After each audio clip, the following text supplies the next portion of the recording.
Koto. Welcome to the Ubuntu 2024 podcast. I'm your host, Dr. Joe Scott Jones, a rural GP based in New Zealand.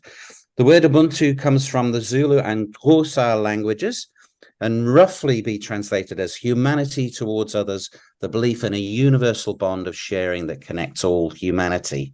I am because you are. Ubuntu 2024 is an in-person and online conference jointly held by the Network Towards Unity for Health and the Rural WONCA, the World Organization of Family Doctors Working Party on Rural Practice. Ubuntu 2024 will be the 45th anniversary of the Network Towards Unity for Health and bring the TUFH annual conference together with the 20th WONCA World Rural Health Conference. Ubuntu 2024 is hosted by 5 partners: the University of the Western Cape, University of Cape Town, Stellenbosch University, Cape Peninsula University of Technology, and the Western Cape Government Department of Health and Wellness. In September, Cape Town, South Africa, will see Ubuntu 2024 bring together health professionals, educators, and thought leaders from across the globe to explore the theme of people, place, and community and policy for community wellness. Today, I'm talking to Bill Burdick. Now, Bill is the Secretary General of the Network Towards Unity for Health. He's a professor of emergency medicine at the Thomas Jefferson University Sidney Kimmel Medical College in Philadelphia, Pennsylvania, the US of A. So, welcome, Bill. Tell us a little. Did I get that right? Does that encapsulate you? You certainly did, Joe, and thank you so much for doing this. I really appreciate it. Tell us a bit more about yourself. Well, I am a native New Yorker and went into medicine. Well, the flip answer is because music was too hard. Oh, right. I was a trumpet player and went to the National Music Camp where I saw some real serious competition. I said, maybe I'll do medicine. That seems a little bit easier. Ah, So my grandfather was a family physician in the Lower East Side of Manhattan, but I never met him. He right. died very young. So I sort of had that in my blood. But the economical times when I came up was let's see, it was the mid 70s, and there was a huge recession in the United States, and engineers and scientists were driving taxi cabs, and medicine seemed like a pretty solid career. I actually did think about chemistry and thought about engineering, but at the time that was not a good deal. I was in fact a chemistry major in Right. college. Yeah. Went on to medical school at Cornell University, the medical school happens to be in New York City. And then from there did residency in internal medicine at the Boston City Hospital, a wonderful institution, and then came back to Philadelphia to join the faculty of what was then the new field of emergency medicine. So they were taking people, there was no such, well, there were very limited training pathways in Mm-hmm. emergency medicine. So they were happy to take someone like me who had done, it was more than a general internal medicine residency. It was called a primary care internal medicine residency. So we had done lots of time in the, I won't say famous, but the infamous Boston City Hospital emergency department, Right. the Knife and Gun Club, and had done plenty of primary care and plenty of pediatrics as part of that program. So felt reasonably qualified. And at that time, one could enter the field and then get the practice track pathway to get board certified. Right. So I was on the faculty in emergency medicine at the Medical College of Pennsylvania since 1982 and started teaching right away, actually. I was very early on, took over the Introduction to Emergency Medicine. It was a 2-week kind of a first aid course. And I converted that to a clinical skills problem solving. And then over a couple of years, that formally became the first year students clinical skills course. So Yeah. I taught that for many, many years. And then from that pathway, went on to help to develop the United States medical licensing examination in clinical skills. So I had Wow. done enough in clinical skills, had a standardized patient background. And so I, at that time, did a little bit of consulting with them. And then there was actually a very large academic bankruptcy at the place where I was working.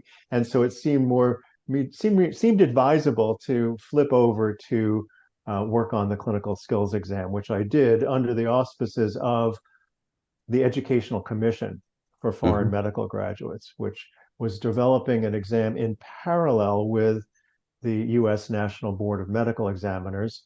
They had been working on it for 15 years and I think it was $20 million and hadn't gotten very far. We, on the other hand, I think it was $2 million in about 4 or 5 years. We were well advanced. We merged, we combined forces. Yeah. So the two organizations worked together. I worked on the clinical skills exam as the assistant VP for operations, setting up the 5 exam centers for about 3 or 4 years. At that time, they started a foundation for global health workforce development. I did both for a couple of years, and then I flipped over to the foundation. I mean, did you have time for anything else along the way with family and Well, eating hoagies and Philadelphia cheesesteaks? I don't know I don't know what a hoagie is. I was doing a bit of research around Philadelphia itself. What is a hoagie? it's a very strange word that is in some parts of the United States, it's called a sub or a Right. submarine. And I guess it is a long cylindrical submarine shaped piece of bread cut in half or cut the long way, and then you throw in whatever you want. That's a hoagie. Right. The Philadelphia cheesesteak is sort of famously bad for your health with fried onions, fried steak, and then a cheese, but only really bad cheese, like the liquidy kind of Yeah. cheese whiz stuff on top. The key, by the way, if you're ever doing this on your own, is absolutely fresh bread. And so Okay. once you get that, Joe, you could go in business and start your own Philly cheesesteak place. Do you see the end result of that in your emergency department from time to time? Well, not specifically the Philly cheesesteak, but as you probably know, I mean, obesity and lack of exercise is a serious issue. Yeah, yeah. So tell me about the Towards Unity for Health and how does that work to bring people together? What does it do to advance health and well-being for those people who most need it in our communities? Right. So just a touch of history, the Network Towards Unity for Health was started by the World Health Organization in the late 70s as the network of community-oriented medical schools. Right. Meeting in Jamaica, Kingston, Jamaica in 78 or 9, brought together 17 medical schools doing community-oriented stuff, which in fact at the time overlapped a lot with problem-based learning. So most of the schools were doing that.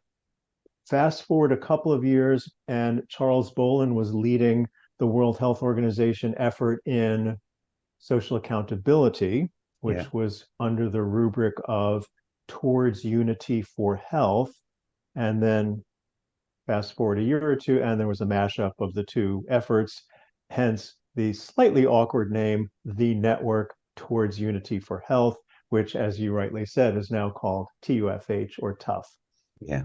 So it brings people together to work on the issues of equity and using improvement in health workforce efforts, improvement in health systems to try to achieve equity with a serious understanding that health equity is not just about curative medicine, and it's not just about preventative medicine, but it's also about the ecosystem that surrounds all of us, the so-called social determinants of health. Yeah. That's where our focus is. Yeah. And as the vice president, how much time does that take out of the incredibly busy life from the sound of it? Well, let's see. At this point, it's a major focus of what I do. I stopped work at the foundation about 2019.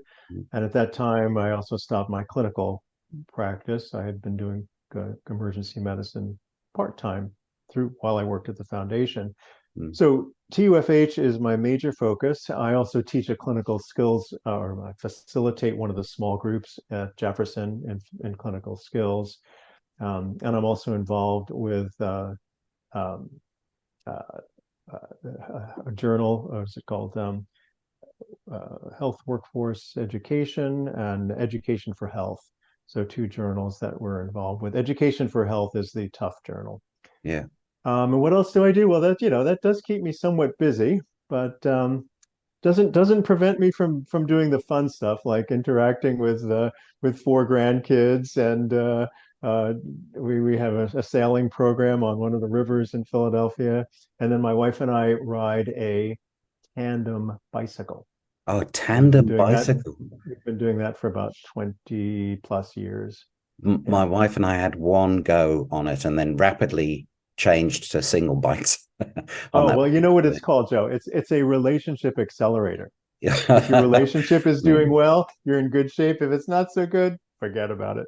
Forget about it. Oh well. Oh, well, that was 20 years ago, so we're not doing too badly. So why should people come to Ubuntu 2024? Well, what's interesting is that we have had through the COVID pandemic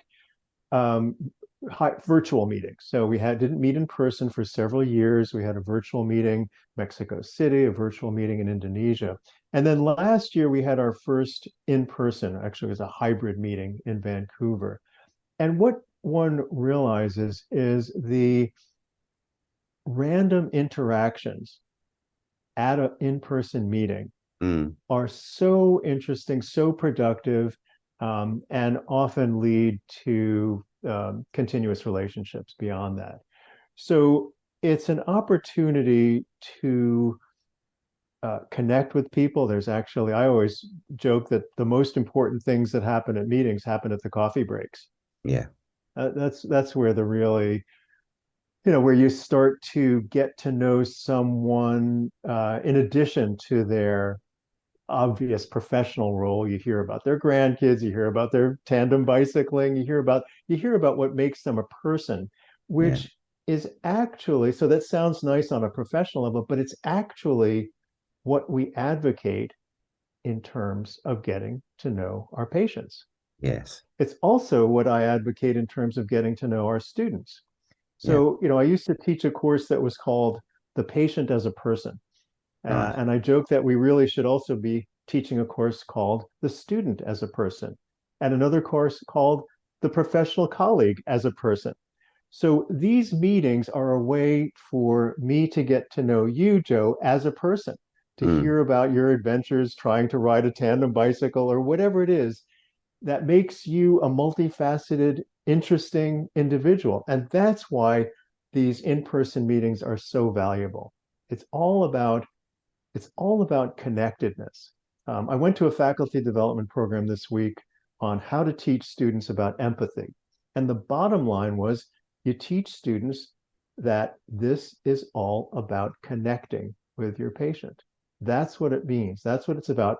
And connecting is partly listening, partly respecting, but also to a significant degree being curious.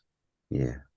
Before we started this call, I said, Joe, tell me about you. I want to hear something about, I want to know something about the person I'm talking to. And that's why people should come to meetings like Ubuntu.